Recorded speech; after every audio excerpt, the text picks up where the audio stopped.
स्वार seat पर रोचक हुआ चुनाव। एग्जिट पोल सामने आता उससे पहले ही रोक दिया गया। क्या भाजपा ही सपा को जितवाएगी? 96 से ज्यादा चर्चा स्वार की। एग्जिट पोल पर रोक लगी तो फिर सपा ने अपनी मजबूती का किया दावा और दिया ये तर्क। क्या सपा की ताकत के आगे फेल दिख रहा है बीजेपी गठबंधन? इसीलिए लगाया गया है एग्जिट पोल पर प्रतिबंध। चुनाव आयोग के फैसले से बवाल। सपा ने कह दी इतनी बड़ी बात कि आवाम और विरोधी दल भी हो गए हैरान। उत्तर प्रदेश की स्वार और 96 विधानसभा सीट पर होने वाले उपचुनाव से पहले चुनाव आयोग के फैसले ने हंगामा कर दिया है। स्वार में तो कुछ ऐसा हो गया जिसकी कल्पना किसी ने नहीं की होगी। चुनाव आयोग ने सख्त आदेश देते हुए एग्जिट पोल दिखाने पर रोक लगा दी है और एक ऐसा तर्क दिया है जिस पर सवाल उठने लगे हैं। इधर मामले पर सपा ने भी एक बड़ा दावा कर दिया और अपनी जीत को पक्का बताते हुए कुछ न कुछ गड़बड़ी की तोहमत जड़ दी।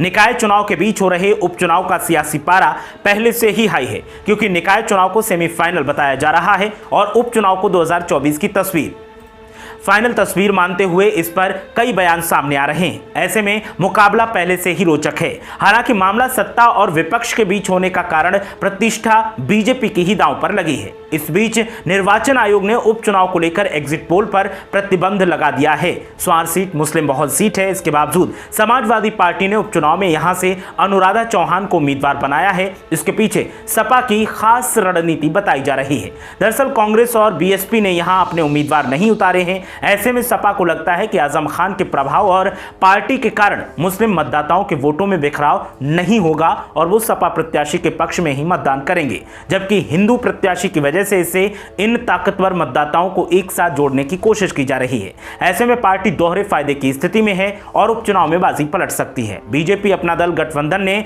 अपना दल से अहमद अंसारी को उम्मीदवार बनाया है। अंसारी तबका पसमानदा समाज से आता है। बीजेपी काफी समय से ही पसमानदा वोट बैंक में सेंध लगाने की कोशिश कर रही है। इसके लिए राज्य में कई जगह पसमानदा सम्मेलन आयोजित किए जा चुके हैं। ऐसे में पार्टी को उम्मीद है कि उनकी इन कोशिशों का गठबंधन प्रत्याशी को जरूर मिलेगा। हालांकि स्वार विधानसभा में भले ही अपना दल उम्मीदवार है, लेकिन प्रतिष्ठा बीजेपी की दांव पर है, खास तौर से तब जब आजम खान खुद प्रचार के लिए सड़क पर उतर गए हैं और पुरानी बातों की याद दिला दिलाकर वोट मांग रहे हैं। उनके निशाने पर सीधे तौर पर बीजेपी सरकार है। ऐसे में गठबंधन धर्म निभाने के लिए यहां मुख्यमंत्री योगी आदित्यनाथ का चुनावी कार्यक्रम लगाने की तैयारी है। इसके अलावा अन्य बड़े नेता भी आ सकते हैं। स्वार विधानसभा सीट पर समाजवादी पार्टी के वरिष्ठ नेता आजम खान के बेटे अब्दुल्लाह आजम की सदस्यता रद्द होने के बाद उपचुनाव हो रहा है। अब्दुल्लाह आजम दोबारा चुनाव जीतकर यहां पर 2022 में आए थे, लेकिन उन्हें सदस्यता गंवानी पड़ी। अब्दुल्लाह आजम ने 2022 में अपना दल एसके हैदर अली खान हमजा को चुनाव में हराया था। अब्दुल्लाह आजम ने यहां पर 1,26,162 वोट हासिल किए थे और हमजा खान को 65,059 वोट मिले थे। अब्दुल्लाह आजम ने 59.19% और हमजा खान ने 30.52% मत 2022 में हासिल किए थे। मिर्जापुर की 96 सीट की अगर बात की जाए तो बीते 2 चुनावों में इस पर अपना दल एस का कब्जा रहा है। 2017 और 2022 विधानसभा चुनाव में अपना दल एस ने यहां से बम्पर जीत हासिल की और अपनी सियासी पकड़ को मजबूत बनाए रखा।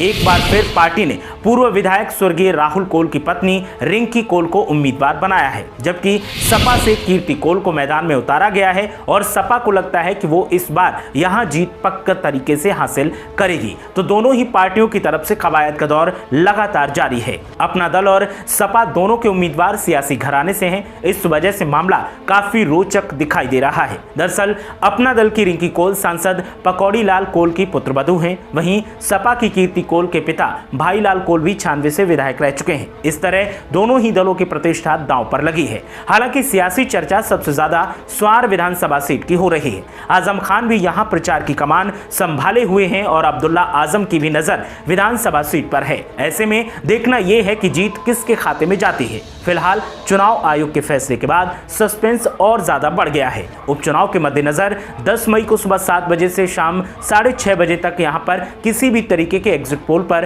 प्रतिबंध लगाया गया। निर्वाचन आयोग के निर्देशानुसार उपचुनाव में मतदान क्षेत्रों में मतदान की समाप्ति के लिए नियत समय पर समाप्त होने वाले 48 घंटों के दौरान किसी भी इलेक्ट्रॉनिक मीडिया में ओपिनियन पोल या किसी भी अन्य मतदान सर्वेक्षण के परिणामों समेत किसी भी प्रकार के निर्वाचन संबंधी मामले के प्रदर्शन पर प्रतिबंध होगा। इसका उल्लंघन करने पर लोक प्रतिनिधित्व अधिनियम 1951 की धारा 126(1) ख के तहत 2 साल तक का कारावास या जुर्माना हो सकता है। अगर एग्जिट पोल सामने आते तो फिर संकेत मिल सकता था कि कौन जीत रहा है और किसके खाते में हार जाने वाली है। अब नतीजों के बाद ही साफ होगा कि स्वार विधानसभा सीट पर कौन जीतेगा। क्या साइकिल रफ्तार पकड़ेगी या फिर बीजेपी अपना गठबंधन के साथ मिलकर जलवा बिखेर देगी।